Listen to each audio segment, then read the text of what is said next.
नमस्कार संस्कृत के प्रिय विद्यार्थियों, आप सभी का बहुत बहुत स्वागत है मैग्नेट ब्रेन्स पर। मैं पंकज तिवारी एक बार फिर आपके लिए लेकर के आया हूं कक्षा 11वीं की शाश्वती का अगला भाग, जो हम पाठ पढ़ रहे थे। याद रखिएगा, सत्वम अहो रजस्तमः नामक पाठ का हम अगला भाग 7वां भाग लेकर के आए हैं। तो इसी क्रम में आगे चलना है हम लोगों को, लेकिन उससे पहले मैं आपको बता दूं कि भाग 6 में हमने जाना कि मानसिक तप क्या होता है और सात्विक तप क्या होता है, यही जाना है ना। फिर इसके बाद अब अगले क्रम में हम आगे का भाग देखेंगे, लेकिन उससे पहले मैं आपको बता दूं कि जो हमारा ये भाग चल रहा है, पाठ चल रहा है, यह गीता का एक तरह से उपनिषद सार है। उपनिषदों ने गीता को शास्त्रों का सबका सार माना है और विश्व प्रसिद्ध गीता जो आज हमारे यहां हमारे हृदय में विराजमान है, जिसे ऐसा कहा जाता है कि जब हमारे यहां कुरुक्षेत्र महाभारत का युद्ध चल रहा था तो उस समय भगवान कृष्ण ने दुर्बलता को दूर करने के लिए भगवान कृष्ण के द्वारा अर्जुन को उपदेश दिया गया। उसी उपदेशित 18 अध्याय की गीता के 17वें अध्याय से यह पाठ सत्वम अहो रजस्तमः नामक लिया गया है।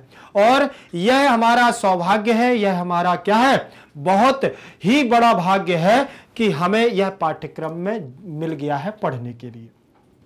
वैसे तो गीता के उपदेश कोई नहीं लेता है। अब आज के युग में कोई गीता का उपदेश लेना नहीं चाहता। जो उपदेश देता है तो बोले बड़े आए आप तो उपदेश देने वाले, पहले अपने घर में झांक करके देखिए, अपनी गिरेबान में झांक करके देखिए, अपने अंदर झांक करके देखिए। तो आजकल तो किसी से कुछ कहना ही बेकार है। लेकिन यह हमारे लिए बड़ी सौभाग्य की बात है कि मेरे द्वारा आपको यह पाठ पढ़ाया जा रहा है और आप इसका श्रवण कर रहे हैं। गीता साधारण चीज नहीं है। गीता एक अमर ग्रंथ है जो अमरत्व पाकर के भी आज भी विद्यमान है हमारे पूरे देश में, शास्त्रों में और हम लोगों के हृदय में। वही गीता का सार आज हम उसी क्रम में चलेंगे। देखिए, याद रखिएगा कि यहां पर भी वही तप दान के बारे में बतलाया जा रहा है कि कौन सा तप हमें व्यक्ति के प्रति करना चाहिए, दूसरों के प्रति करने से दूसरों को कष्ट देने पर कौन सा तप होता है और दूसरों के कष्ट न देने पर कौन सा तप होता है, वही हम इस भाग में पढ़ने वाले हैं। चले देखते हैं, ज्यादा विलंब नहीं करना है। तो याद रखिएगा, देखें लिखा हुआ है कक्षा 11वीं संस्कृत ऐच्छिक सत्वम अहो रजस्तमः अनुवाद भाग 7। चले उसी क्रम में आगे चल रहे हैं हम। हमारा 7वें नंबर का श्लोक होगा। क्या होगा? 7वें नंबर का पद्य जो हमारा है, इसको हम पहले पाठ करेंगे एक एक शब्द का, फिर इसके बाद गायन के साथ पाठ करते हुए आगे चलेंगे। देखिए लिखा हुआ है सत्कारम सत्कार मान पूजार्थम। क्या लिखा हुआ है? सत्कार मान पूजार्थम तपोदम्भेन चैव यत् क्रियते तद इह प्रोक्तम राजसम चल मध्रुवम मूढ़ग्राहेण आत्मनः यत् पीडया क्रियते तपः और परस्योत्साधनार्थम व तत् आत्मनाम समुद्रितम। देखिए कितनी अच्छी बात यहां पर उन्होंने कही है कि देखे जरा, पहले एक बार इसका पाठ कर लेते हैं, फिर हम आपको इसके बारे में बतलाएंगे। 2 बार पाठ करना है। 2 बार इसलिए करना है, अगर मन ना हो तो भी करना है। मैंने बोला करना इसलिए है कि जितनी बार अभ्यास करेंगे उतना ही हमारा क्या है, निखार आएगा, उतने ही जल्दी हम इसको सीख लेंगे। देखिए अब जरा देखेंगे। सत्कार मान पूजार्थम तपोदम्भेन चैव यत् क्रियते तदैह प्रोक्तम राजसं चलमद्रुमम् मूढ़ग्राहेण आत्मनो यत् पीडया क्रियते तपः परस्योत्साधनार्थं वा तत्तात्मानसमुदाहृतम्। देखें फिर से एक बार जरा।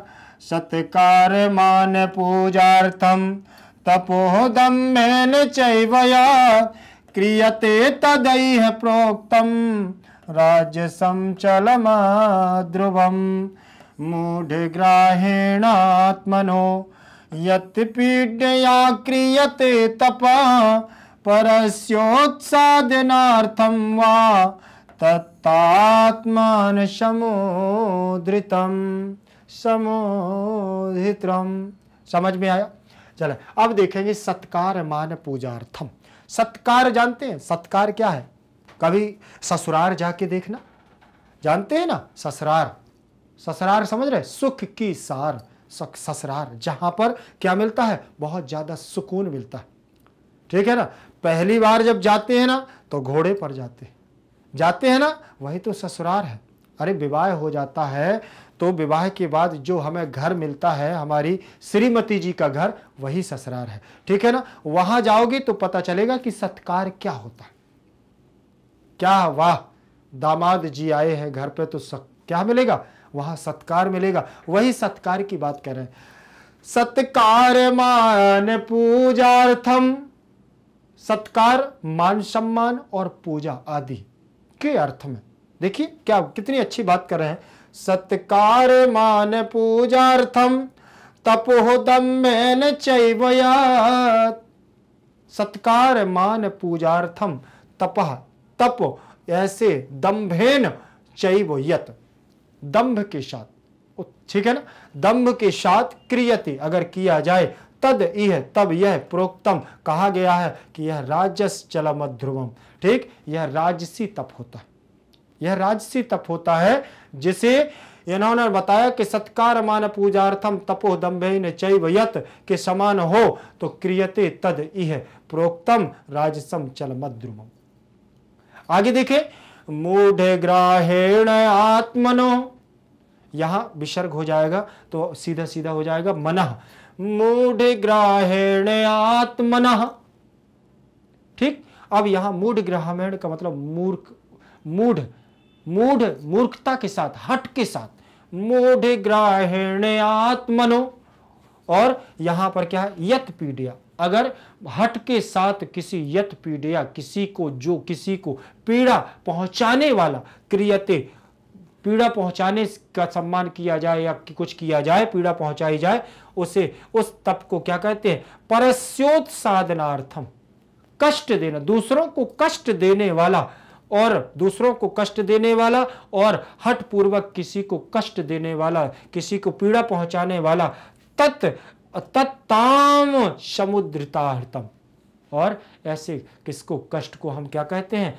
तत्ताम, तत्तामस, तत्तामस, तत्तामस, देखो तामसी, उसको क्या कहते हैं, तामसी तप कहते हैं, जो दूसरों को कष्ट दे करके, जो दूसरों को पीड़ा देने के लिए तप किया जाता है। जैसे देखा है ना, राक्षस आदि जो दानव होते हैं, आपने देखा होगा, टीवियों में बहुत देखा होगा। वैसे तो आजकल तप करने वाला कोई बचा ही नहीं है, ठीक है ना, बहुत बिरले कहीं संत विराजमान हो किसी चोटी पर, तो पता नहीं है, भगवान जाने उनको साष्टांग दंडवत पहुंच जाए अगर ऐसा कोई संत है तो। लेकिन आज ऐसा नजर नहीं आता है कि ऐसा कोई संत है जो वास्तविकता में तपस्या करता हो, ठीक है। लेकिन कहीं बिरले अगर विराजमान है तो उनके चरणों में साष्टांग दंडवत भी है, ठीक। लेकिन अब बात करते हैं कि ऐसे भी तप होते हैं जो दानव दैत्यों के द्वारा किए जाते थे। आपने देखा होगा कि ऐसे ऊपर को हाथ कर लेते थे, एक पैर के साथ ऐसे खड़े हो जाते थे, ये भी तो तपस्या है, ये तपस्या है। और अब कुछ नहीं है, रावण को तो आप जानते हैं, रावण को जानते हैं, आपने देखा होगा भस्मासुर को, भस्मासुर को सुना है कभी नाम? तो इन लोगों ने तपस्या की, भगवान से आशीर्वाद लिया, वरदान लिया और तपस्या के फल लेकर के और अनिष्ट काम करने लगे, अनिष्ट काम करने लगे। लोगों पर क्या है, क्या करने लगे, लोगों का ही लोगों से विनाश करने लगे। उसी लिया भगवान से उन्होंने आशीर्वाद और वरदान और लोगों का विनाश करने लगे। ये क्या है, दूसरों को कष्ट देना, ये कोई तप नहीं है, ये तामसी तप कहलाता है। वही यहां पर भगवान कृष्ण किसको, अर्जुन को बतला रहे हैं। आपने देखा भगवान भोले शंकर के द्वारा भस्मासुर को भी क्या दिया गया था, वरदान दिया गया था। भस्मासुर जानते हैं ना, सिर पर हाथ रख देता था तो भस्म हो जाते थे भस्मासुर, ठीक। उसी प्रकार से भगवान, जब भोलेनाथ ने उसको आशीर्वाद दिया, उसने तपस्या की थी भगवान की, बहुत अच्छे से तपस्या की थी, और बहुत, ऐसा नहीं है, भगवान शिव का बहुत अच्छा भक्त था, लेकिन भगवान ने उसकी भक्ति पर प्रसन्न होकर के उसको वरदान दिया। कौन सा, कि जिस पर भी तुम हाथ रख दो तुम भस्म हो जाओगे। तो उसने कहा, भगवान कैसे मान लूं मैं कि भस्म हो जाएंगे? बोले चलो मैं शुरुआत आप ही से करता हूं। भस्मासुर ने भगवान भोलेनाथ पर ही हाथ रखने के लिए भगवान को भस्म करने की कोशिश की। अब देख लीजिए, जिसने वरदान दिया उसी को ही भस्म करने के लिए भस्मासुर क्या हो गया, तैयार हो गया। तो इस पर एक बहुत अच्छा गीत भी बना है, ठीक है ना। आपको अगर आपने बहुत अच्छा एक गाना सुना होगा, फिल्मी तर्ज पर है, लेकिन उस गाने का इससे कोई संबंध नहीं है। आपको मैं तपस्या की बात बता रहा हूं, जो यहां तामसी तप है, जो यहां तामसी तप लिखा हुआ है, उस तपस्या। आपने एक गाना सुना होगा, गोरे गोरे मुखड़े पे काला काला चश्मा, सुना है ना, लिखा आपने पढ़ा भी होगा और बहुत बार देखा भी होगा और मूवियों में सुना होगा।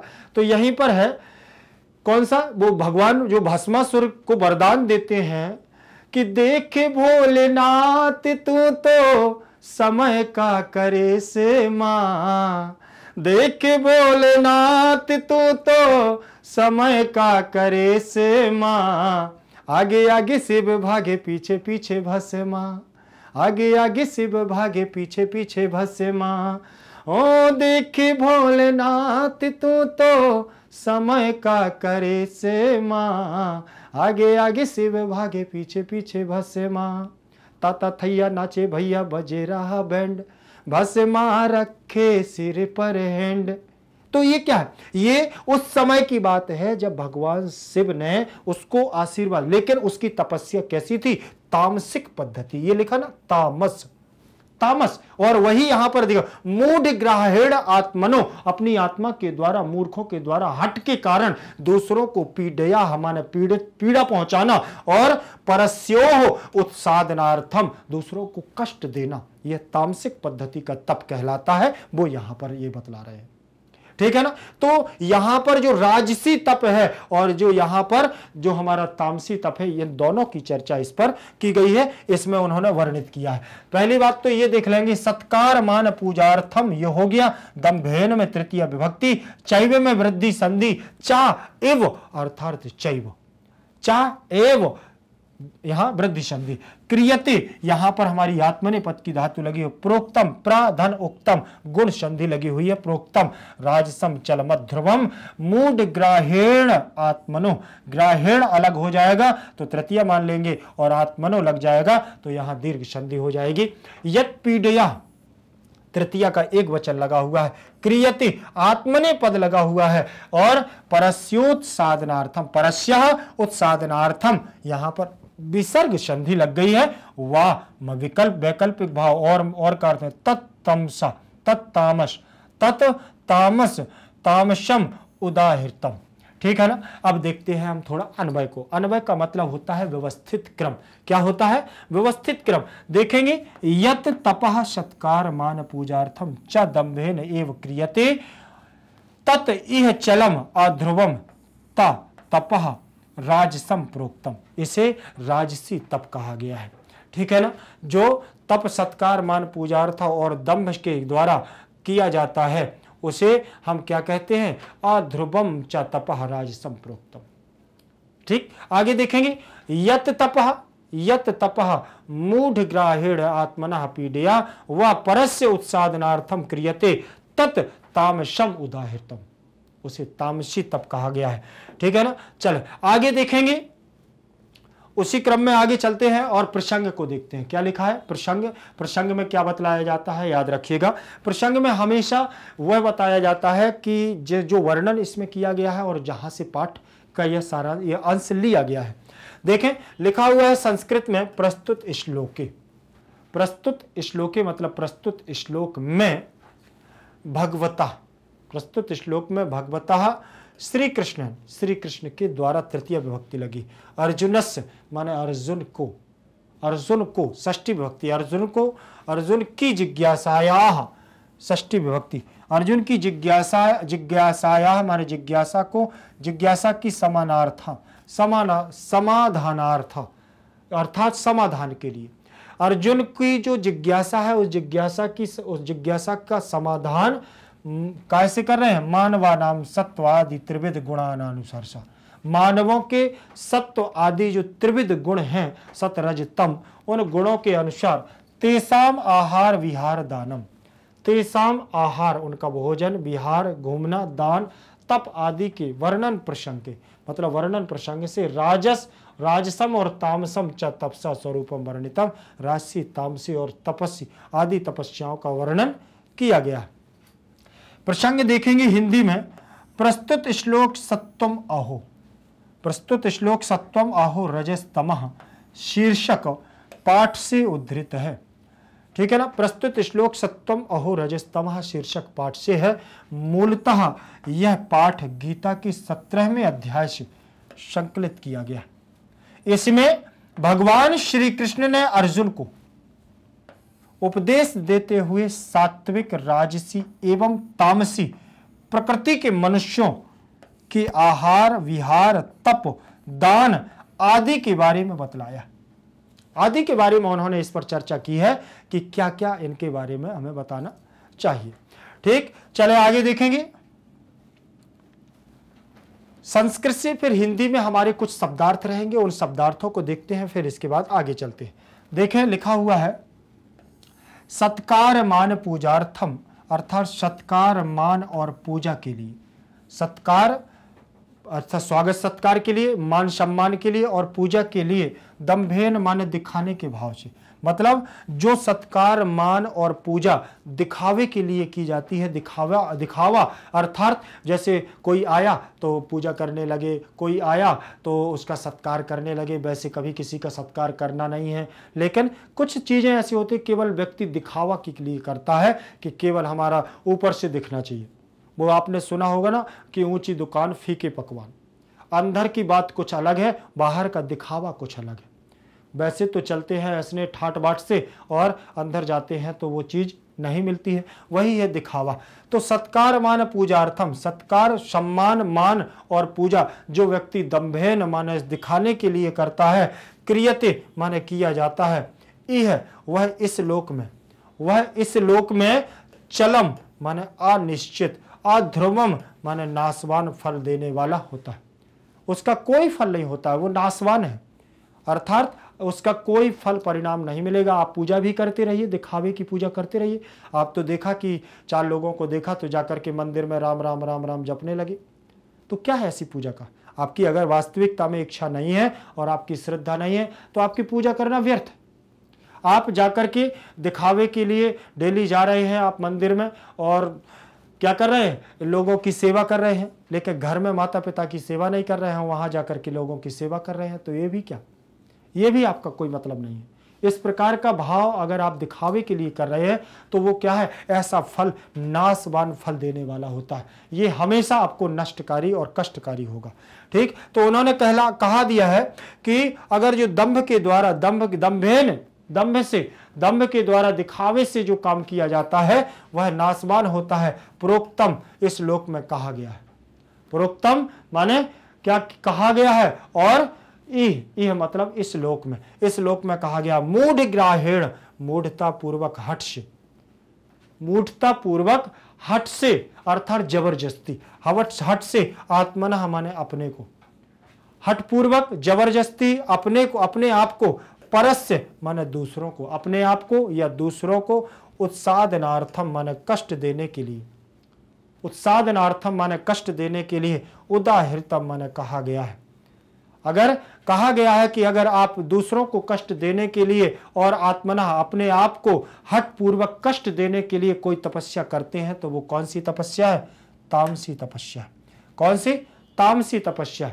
अब कैसी तामसी? मान के चलिए आप सोच ले, कह दें कि नहीं, हट पूर्वक हट है कि आज मुझे अगर घर में थोड़ा सा विवाद हो गया, कुछ हो गया, तो पता चला कि अपने आप को कष्ट दे रहे हैं कि आज भोजन नहीं करूंगा। तो ये क्या है? ये मूर्खता, ये तामसी तपस्या कहलाती है। ये कुछ नहीं, इससे आपको फल कुछ नहीं मिलने वाला। आप इसमें आपका ही अनिष्ट होगा, आपका ही हानि होगी, इसमें आपको लाभ कुछ नहीं मिलने वाला। ठीक, तो इसीलिए उन्होंने कहा ये तामसी तपस्या होती है। चलिए हम चलते हैं व्याख्या पर, थोड़ा व्याख्या को देखेंगे। व्याख्या दी हुई है, सत्कार मान पूजार्थम का मतलब होता है सत्काराय माने सत्कार के लिए, सम्मानाय माने सम्मान के लिए, पूजायै माने पूजा के लिए। ठीक है ना। तो अब यहां हमने आपको के लिए बताया है। क्या बताया है? के लिए। क्या बताया है? के लिए। तीनों में के लिए ही बताया है, यही बताया ना। अब के लिए क्यों बताया है? देखिए, सत्काराय, सत्कार के रूप चला राम के समान। कैसे चलेंगे? राम के समान। अगर फल के समान, सत्काराणी। ठीक है, तो अब यहाँ फल के समान हमारे चल जाएंगे, तो जैसे फलाए वैसे सत्कार आए, तो क्या बनेगा हमारा के लिए का अर्थ। चतुर्थी का कारक चिन्ह क्या है, चतुर्थी विभक्ति, प्रथमा द्वितीया तृतीया चतुर्थी पंचमी षष्ठी सप्तमी, ये 7 विभक्तियां। 7 विभक्तियों में यहाँ होगा कर्ता ने कर्म को करण से के द्वारा, करण से के द्वारा, संप्रदान को के लिए, अपादान से अलग होने के अर्थ में, से अलग होने के अर्थ में, संबंध का के की, संबोधन वो सप्तमी, अधिकरण मैं पेपर, मैं पर, ठीक है ना। तो ये हमारे कारक चिन्ह होंगे। लेकिन चतुर्थी विभक्ति में यहाँ हमारा रूप लगा हुआ है चतुर्थी का एक वचन, तो क्या होगा को के लिए, तो के लिए, सत्कार के लिए, सम्मान के लिए, पूजायै, ये पूजा के रूप है, पूजा के रूप बन जाएंगे ना। ये तो दोनों चलेंगे हमारे राम के समान, नपुंसकलिंग फल के समान, ठीक है ना। और क्योंकि तृतीया के बाद राम के समान आ जाते हैं तो राम के समान हो जाएंगे, ऊपर हमारे प्रथमा द्वितीया फल के समान। अब यहाँ पूजा के रूप चलेंगे हमारे लता के समान, रमा के समान, पुष्पा के समान, राधा के समान, ठीक है ना। तो लता के समान कैसे चलेंगे, लता लताम लतया लतायै, लतायाह लतायाह लतायाम हे लते। तो यहाँ बनेगा पूजा पूजाम पूजया पूजायै, लगा है ना चतुर्थी, ऐसे गिना जाता है, प्रथमा द्वितीय तृतीय चतुर्थी पंचमी षष्ठी सप्तमी, ऐसे गिन लिया, ठीक। तो यहाँ से पूजा पूजाम पूजया पूजायै, पूजायाह पूजायाह पूजायाम, सप्तमी हो गई ना, 7 हो गए, तो यहीं से ले लिया जाता है। चतुर्थी में देख लेना क्या आ रहा है, पूजा पूजाम पूजया पूजायै, पूजायै पूजायै, ये लिखा पूजायै, चतुर्थी विभक्ति चतुर्थी में, तो यहाँ पर भी चतुर्थी में को के लिए का अर्थ निकलेगा, सत्कार के लिए, सम्मान के लिए, पूजा के लिए, ठीक है ना। चले आगे देखेंगे, दंभेन मतलब अहंकारेण प्रदर्शन मात्रेण एवं, प्रदर्शन मात्रेण केवल दिखावे के लिए, प्रदर्शन करने के लिए, अहंकार में, अहंकार, दंभ मतलब अहंकार से, जो अहंकार में डूब करके जो प्रदर्शन करता है, जो कोई कार्य करता है, वहां यहां पर भी तृतीय विभक्ति लगी है, ठीक। अहंकार के द्वारा, दंभेन जैसे फलेन वैसे बनेगा दंभेन, क्या बनेगा दंभेन। यहां अहंकारेण लिखा है ना, अहंकारेण, अहंकारेण, ये अहंकारेण बन गया। यही प्रदर्शन मात्रेण, ये सब में हमारी तृतीय विभक्ति लगी हो, चिन्ह होगा क्या से के द्वारा, से के द्वारा, तृतीया का चिन्ह होगा से के द्वारा, कारक चिन्ह, ठीक। तो इनके अर्थ क्या निकलेगा, अहंकार के द्वारा, इसका अर्थ क्या निकलेगा, प्रदर्शन मात्र के द्वारा। और केवल दंभेन माने दंभ के द्वारा, साधारण समझ लीजिए, देखिए वो केवल दिखावे की बात कर रहा है, केवल जो सत्कार है, ऐसा सम्मान, ऐसा सत्कार, ऐसी पूजा जो केवल दिखावे मात्र के लिए की जाए, दिखावे के द्वारा की जाए। क्रियते माने विधीयते तत्तपः, क्रियते माने की जाए। अब क्रियते कहां बनेगा, ये देख लीजिए, हमारा लट लकार कहां जाएगा, आत्मनेपद, आत्मनेपद लट लकार में बनेगा हमारा आत्मनेपद, लट लकार, लट लकार रहेगा, आत्मने पद में रहेगा, ये बात याद रख लेना। आत्मने पद अलग है, परस्मई पद अलग है, प्रथम पुरुष, मध्यम पुरुष, उत्तम पुरुष, ठीक। प्रथम मध्यम उत्तम में यहां बनेगा हमारा क्या, क्रियते, क्रियेते, क्रियेते, क्रियन्ते, क्या बनेगा, क्रियन्ते, बना कि नहीं बना। तो क्रियते क्रियेते क्रियन्ते बन गया है ना। तो यहां पर हमारा ये लट लकार आत्मनेक पद वर्तमान काल में बनेगा क्रियते। देखो ये लिखा हुआ है क्रियते, कौन सी धातु होगी? क्रि धातु होगी। विधीयते, ये कर्मवाच्य के रूप में परिवर्तन क्रिया होती है, याद रखिए। ई है मतलब अस्मिन लोके, अस्मिन मतलब इस लोक में, जिस लोक में हम निवास कर रहे हैं वही लोक की बात कर रहे हैं, इस लोक में। चलम अनिश्चितम, चलम जो निश्चित ना हो, जो चलम चलायमान हो, चलायमान का कोई निश्चित होता है? जो चलता फिरता रहता है वो क्या है? वो निश्चित नहीं होता। जैसे पर्वत पठार क्या है? निश्चित है, अचल है, ठीक। लेकिन ये क्या कह रहे हैं? चलम, चलायमान। नदियां क्या है हमारी? चलायमान है, ठीक। वायु क्या है? चलायमान है, अभी है थोड़ी देर बाद नहीं है, ये चलायमान है। बादल क्या होते हैं? चलायमान। लेकिन पर्वत पठार क्या है? अचल है, ये हमारी चलने योग्य नहीं है, ये जहां स्थिर है वहीं स्थिर है।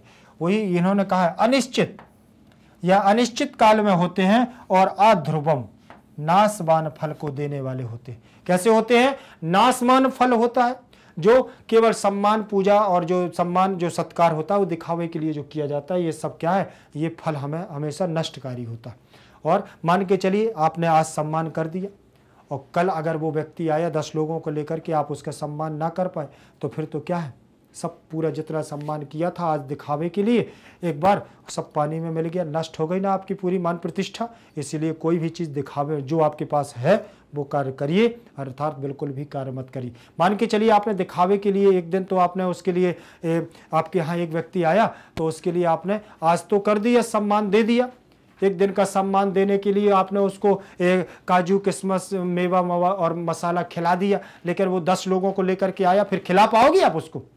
नहीं खिला पाओगे ना। इसीलिए आपके पास जो कुछ भी है, रूखा सूखा आपके पास जो भी है, उसको प्रेम भाव से खिलाइए। कोई जरूरी नहीं है, उससे बोल करके कहिए कि भाई ये है हमारे पास, आप मान सम्मान है हमारा। दिखावा नहीं करना।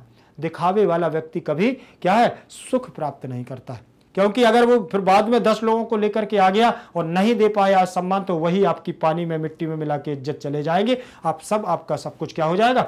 नष्ट हो जाएगा। इसीलिए ऐसे तप को उन्होंने क्या बताया है? राजसम, रजोगुण से युक्त राजसम तप। रजोगुण से युक्त ऐसा तप होता है, इसमें कोई भी क्या नहीं होता है? परिणाम नहीं मिलता है, ठीक है ना। चलें आगे देखेंगे। अगला हमारा इसी के आगे क्रम में होगी व्याख्या प्रोक्तम। क्या लिखा हुआ है? प्रोक्तम, प्राधन उक्तम प्रोक्तम, गुण संधि है। प्रोक्तम मतलब कहा गया, कथितम, प्रोक्तम, ठीक। तपः यत तप कर्म, ऐसे तप, ऐसा तप जो तप कर्म के आधार पर मूढ़ ग्राहण, मूर्खता पूर्वक या हट पूर्वक, ठीक है ना। हटेन तृतीय विभक्ति यहां और तृतीय विभक्ति यहां लगी हुई, ठीक है ना।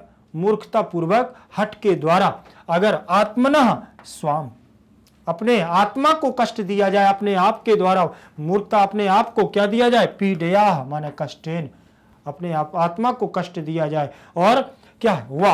और अथवा परस्य अन्यस्य, परस्य अन्यस्य, इस प्रकार से अगर उसने कह दिया कि अगर हमारे द्वारा या दूसरों को अगर ये कष्ट दिया जाता है तो उत्साधनार्थम, यह उत्साधनार्थम का मतलब होता है कष्ट पूर्वक, ठीक। क्रियते विधीयते, क्रियते विधीयते, और अगर इस प्रकार का कार्य किया जाए, तामसम, उसे तमो गुण प्रधानम तामसम इति नामना तप, उसे तामसी गुण कहा जाता है, तामसी तप कहा जाता है। उदाहृतम कथितम, कथितम मतलब कहा जाता है, ठीक। उदाहृतम, इस प्रकार के जो हमारा कर्म होता है उसे हम क्या कहते हैं? इस प्रकार का तप कहते हैं तामसी तप। तामसी तप के द्वारा हमें क्या करना चाहिए? तमोगुण को प्रधान मानते हुए हमें क्या है? आगे ले जाना है। चलिए देखिए आगे हमारा रहेगा ये भावार्थ रहेगा, याद रखिएगा। अब हमारा क्या है? भावार्थ। भावार्थ में देखेंगे जो तप सत्कार मान और पूजा के लिए, जो सत्कार मान और पूजा के लिए तथा दिखाने के भाव से भी किया जाता है, वह इस लोक में अनिश्चित और नाशवान फल देने वाला तप राजस कहा गया है। कौन सा? राजस कहा गया है। जो तप मूढ़ता पूर्वक हठ से अपने को पीड़ा देकर अथवा दूसरों को कष्ट देने के लिए किया जाता है, वह तप तामस कहा गया है, वह तप क्या कहा गया है? तामसी कहा गया है। ऐसा तप दो प्रकार के, देखिए एक कहा गया है तामस और एक कहा गया है राजस, याद रखिएगा। ठीक, चलिए आगे देखेंगे, भावार्थ के बाद व्याकरणात्मक टिप्पणी देखेंगे हम, ठीक है ना। व्याकरणात्मक टिप्पणी पर चलते हैं। सबसे पहले लिखा हुआ है चैव, चा धन एव, क्या लिखा हुआ है? चा धन एव, चा धन एव दिया हुआ है, तो यहां हमारी लगेगी कौन सी? वृद्धि संधि। कौन सी संधि रहेगी? वृद्धि संधि रहेगी। और वृद्धि संधि का सूत्र होता है वृद्धि रादैच, वृद्धि रादैच। ये वृद्धि रादैच लगा हुआ है, तो इसका नियम कहता है कि पहले पद में छोटा आ और उसके बाद अगर हमारा ए आए तो क्या होता है? आई बनता है। अगर पहले पद में छोटा आ और आई आ जाए तो भी क्या बनता है? आई बनता है। अगर बड़ा आ के बाद भी अगर ए आ जाए तो भी क्या बनता है? आई बनता है। फिर इसके बाद फिर बड़ा आ के बाद अगर आई आ जाए तो भी क्या बनता है? आई बनता है। पहले छोटा आ के बाद ए आ जाए तो आई बनता है, छोटा आ के बाद आई आ जाए तो भी आई बनता है, बड़ा आ के बाद ए आ जाए तो ऐ बनता है, और बड़ा आ के बाद ऐ आ जाए तो भी ऐ बनता है। ठीक, अब इसमें इसके बाद छोटा आ के बाद अगर ओ आ जाए तो भी क्या बनता है? औ बनता है। छोटा आ के बाद, छोटा आ के बाद अगर औ आ जाए तो भी औ का औ ही होता है। ठीक, और यहाँ बड़ा आ के बाद अगर ओ आ जाए, औ आ जाए तो भी औ बनता है। ठीक है ना। बड़ा आ के बाद अगर औ आ जाए तो भी हमारा क्या बनता है? औ बनता है। ये यहाँ तक तो समझ में आया होगा आपको। ठीक, ये नियम हो गया। अब इसके बाद एक और इसी का नियम देख लेंगे। छोटा आ के बाद अगर आपका क्या आता है? यहाँ पर ऋषि आता है तो क्या बनता है? आर बनता है। छोटा आ के बाद अगर बड़ी ऋषि आती है तो भी आर बनता है। और यहीं पर छोटा बड़ा आ के बाद अगर हमारी क्या आती है? नहीं, बस छोटी बड़ी ऋषि ही होती है। ठीक है ना। तो बड़ा आ के बाद अगर बड़ा आ के बाद भी ऋषि आ जाए तो हमें क्या करना है? आर बना देना है। बड़ा आ के बाद अगर बड़ी ऋषि आ जाए तो भी हमें क्या कर देना है? आर कर देना है। इतना याद रखोगे। तो पहले उन्होंने कहा आई, फिर औ और फिर आर, ये हमारी वृद्धि संधि में होता है। ठीक, चले हम देखेंगे इसमें पहले पद में देख लेते हैं। पहले इसमें छोटा आ दिया हुआ है चा में, जब चा में से हम छोटा आ निकालेंगे तो ऐसा कर दें। फिर इसके बाद यहाँ ए है और यहाँ वाह है। ठीक, अब हमने जब आ को और ए को देखा बीच में, इन दोनों वर्णों को अलग अलग, तो आ के बाद ए आ रहा है और आ के बाद देखो ए आने पर क्या बनता है? आ के बाद ए आने पर ये बनता है कि नहीं? तो हमने भी यहाँ क्या बन दिया? ए ऐ बना दिया। अब ये आ और ए दो यहाँ से चले जाएंगे। अब चा के बाद क्या आ जाएगा? आई आ जाएगा। और यहाँ क्या बचा? वाह बचा। और आई की मात्राएं आपको पता होनी चाहिए। ए की मात्रा एक होती है, आई की मात्रा दो होती है। ये ए है और ये ऐ है। ठीक, इनकी दोनों की मात्राएं, तो इसकी मात्राएं कितनी होंगी? दो होंगी। तो इस पर हम दो मात्रा लगा दें और ये हो जाएगा वाह। क्या बन गया है? चैव। क्या बन गया है? चैव। यहाँ पर बना है ना चैव, बन गया। अब यहाँ एक बात और याद रख लेना कि जैसे चैव बना वृद्धि संधि में, वैसे ही औ से भी बन जाएंगे बहुत सारे पद। यहीं पर हमारा बन जाएगा जैसे परमौषधि। क्या बनेगा? परमौषधि। ये हमारा परमौषधि बन गया है। ठीक, इसी में बन जाएगा हमारा एकैक। एकैक एकैक, ये आपको करना है, ठीक, ये आपको करना है एकैक, याद रखोगे। इसी में जैसे हम आपको बता दें गंगौघा, ये लिखा हुआ है गंगौघा, ये तो ये भी आप ही को करना है। तो इस प्रकार से बहुत सारे पद आपको मिलेंगे। जैसे ये आर की बात करें तो ये आर कैसे बन जाता है इसमें, तो यहाँ याद रखना, इसके उदाहरण है सुखारता, क्या, सुखारता, दुखारता, दुखारता, इसी में आ जाएगा भयार्ता, भयार्ता। ये आप लोगों को स्वयं से घर पे करना है, ठीक है ना। चलिए अब हम आप आगे देखेंगे तद इह, तत् धन इह बराबर तद इह। इसको हम क्या करें, रफ करें, जरा देखें क्या रहेगा। तत् धन इह, तत् धन इह, देख लें जरा, व्यंजन संधि होगी तत् धन इह। इसको इसलिए नहीं यहाँ रफ किया, शायद आगे दूसरा पद मिल जाए, ठीक है ना। वृद्धि संधि वैसे नहीं है, चलिए इसको भी हम रफ किए दे रहे हैं। चले देखें तद इह, तत् धन इह, तो यहाँ व्यंजन संधि लगेगा हमारा, तद्दिह बन जाएगा। व्यंजन संधि के अंतर्गत कौन सी होगी हमारी, तदिह, जसत्व संधि हो जाएगी। कौन सी, जसत्व संधि, कौन जी है, देखिए जसत्व, जसत्व संधि। अब जसत्व संधि लगेगी तो इसमें सूत्र भी होगा जसत्व का, झलाम जस झसी, झलाम जस झसी, ठीक, झलाम जस झसी होगा जब सूत्र। तो इसमें याद रखना कि झलों के स्थान पर जस आदेश। तो ये जो ता वर्ग है अपने ही वर्ग के पंचम अक्षर वो तृतीय अक्षर में परिवर्तन, जब गणदश, जा बा गा अड़ा दा, ये 5 वर्ण हैं हमारे तीसरे अक्षर, ठीक है ना। ये चा वर्ग का तीसरा अक्षर है, किस वर्ग का है, चा वर्ग का। ये पा वर्ग का है, और ये हमारा का खा गा का वर्ग का है। ये हमारा टाठा टाठा डा टा वर्ग का। ये ता था दा, ता था दा। तो ये वर्ग हैं, ये कौन है, ये वर्ग हैं, और ये तृतीय वर्ण है, ये तृतीय वर्ण है।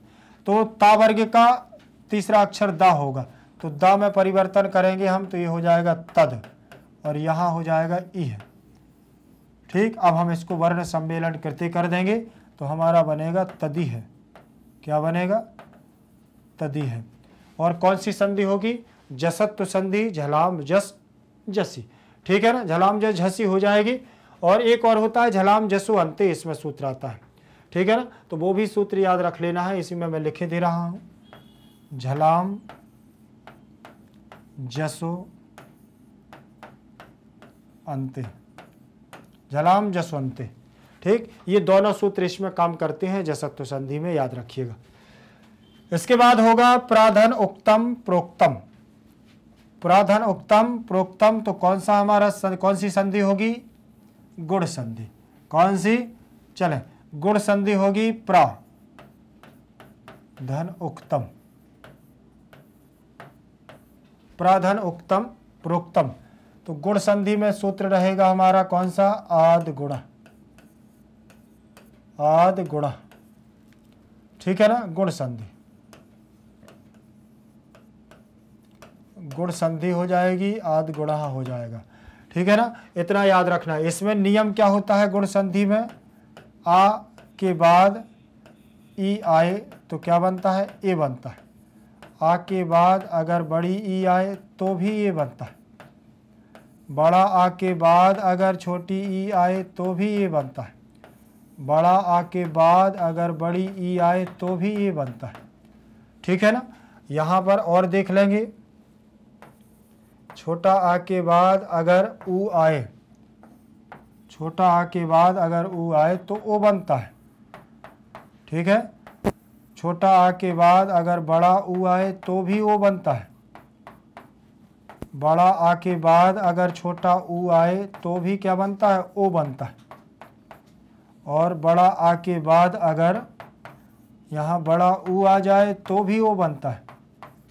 ठीक, तो यहाँ पर याद रखना है, यहाँ पर याद रखना। अब यहाँ एक और होता है, वो उसको थोड़ा सा शॉर्ट में देख लेंगे कि छोटा आ या बड़ा आ के बाद अगर क्या आ जाए, छोटी ऋषि या बड़ी ऋषि आ जाए, ठीक है ना, बड़ी ऋषि आ जाए तो क्या बनता है, अर बनता है गुण संधि में।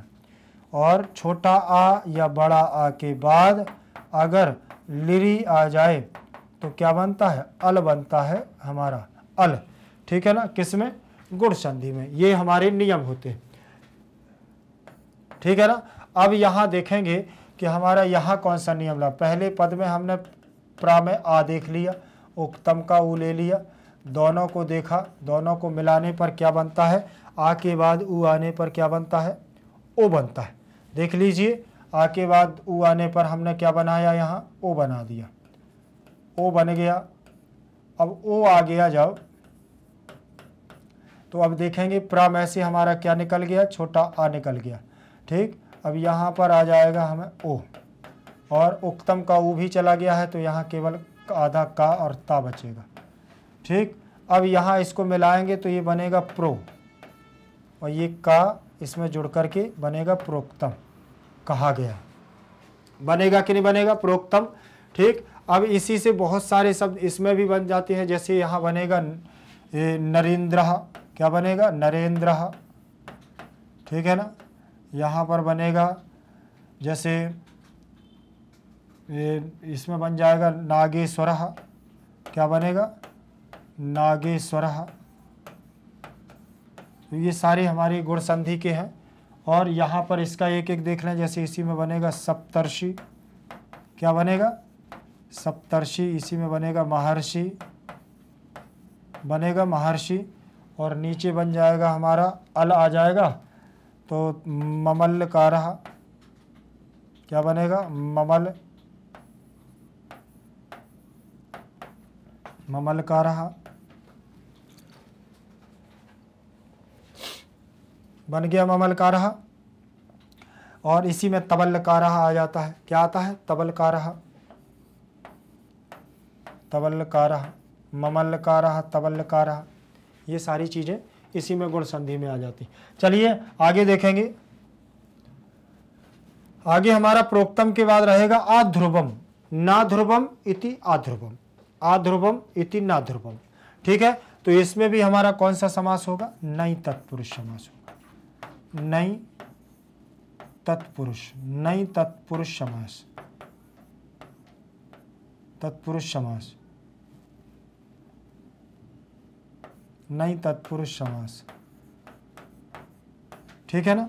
और नई तत्पुरुष समास का मतलब वही होता है कि अगर इसमें आ उपसर्ग लगा है तो विग्रह करते समय समास में से उपसर्ग को हटा करके ना जोड़ दिया जाता है, उसकी जगह पर उत्तर पद ज्यों का त्यों लिख दिया जाता है, जैसे ना ध्रुवम। ठीक है ना। फिर लिखा हुआ है परस्योत्सादनार्थम, परस्य धन उत्सादनार्थम, यहीं का यहीं देख लीजिए। इसमें हमारी गुण संधि होगी, कौन सी गुण संधि होगी, गुण संधि होगी आदि गुण, हमारा सूत्र रहेगा आदि गुण, क्या रहेगा, आदि गुण। एक मिनट देख लीजिए,